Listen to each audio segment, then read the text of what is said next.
last weekend. Well, on Saturday, they were back on home turf for the visit of Bray Wanderers.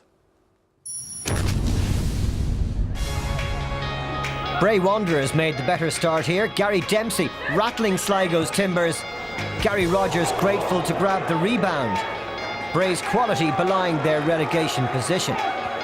Kieran Jalali has become more of an influence for Sligo as the season has gone on. His pass set up Lee Lynch, but Stephen Quigley's tackle saved the day for Bray.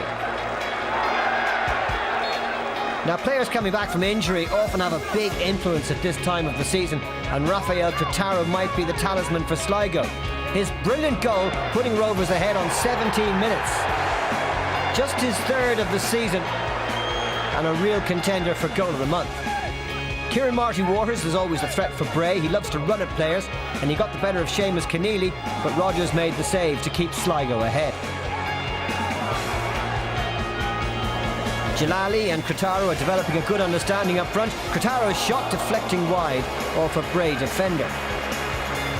County Wicklow's side are desperate for the points. Pat Devlin would argue that they've been unlucky in many games this season.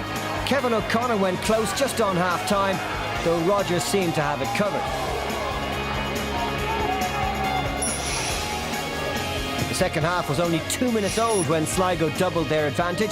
Elding's flick on caught the Bray defence ball watching. Jalali was through in a flash to finish superbly and make it 2-0.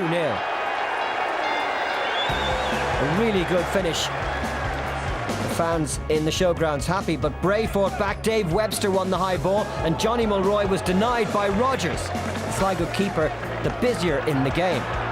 Ian Barraclough's side were on their way to all 3 points and nearly made it 3 late on. Jalali did well, and then Joseph Doe arrived on cue to rattle the post with Quigley beaten. Bray also struck the woodwork before the end. The ball over the top to O'Connor. He got to the byline, set up Mulroy. Bray certainly deserved to score on Saturday, and they'll be wondering how they came away from the showgrounds with nothing. The final score, Sligo Rovers 2, Bray Wanderers 0. Far too open at times, but attacking wise we were exciting. At other times we were scarily open at the back, but I think we dealt with the threat the majority of the times, and again probably could have scored a few more as well. We're very unlucky to be beaten 2-0. 2 silly goals from our point of view, but the way they played and the effort they put in and the skill they showed. I mean, we've hit the crossbar early on, we've missed chance after chance, and we give away 2 goals. But coming down here to Sligo, they're a class team and they've played well, but very, very happy with our own lads, and we've a lot of positives we can take back.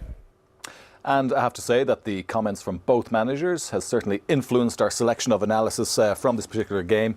Sligo Rovers, Damien, very, very good going forward. Yes, they were excellent. I mean, the goals summed up perfectly. I think the manager, again, put his finger on the pulse. But you can see the steady build-up, the pushing Bray back, lovely ball into feet. This is Trataro at his very, very best. Turns and hits it first time. And a brilliant goal. And look at this for sheer pace down the middle. Jalali goes right all the way, keeps control of a very difficult ball, and then just takes a little second at the end to compose himself and blast her into the back of the net. Trataro to me is the catalyst for Sligo.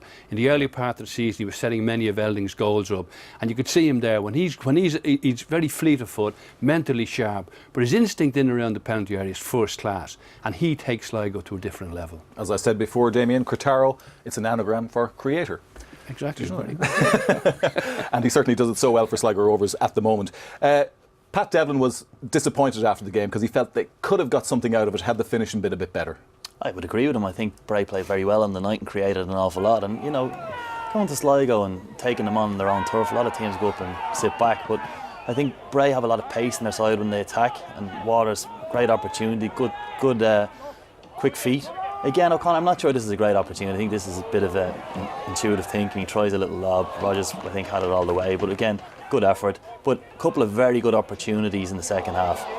You can say Sligo were a little poor at the back. They looked you know, a little slow on occasions, but I think sometimes you have to give credit to the opposing team. And I think Bray went up there, approached the game in the right manner. That's an awful miss by Murray, but great opportunity. And for me, Bray could have gotten something out of that game, and I wouldn't be so concerned about his Pat Devlin. You know, you're looking at, he's been there, he's done it.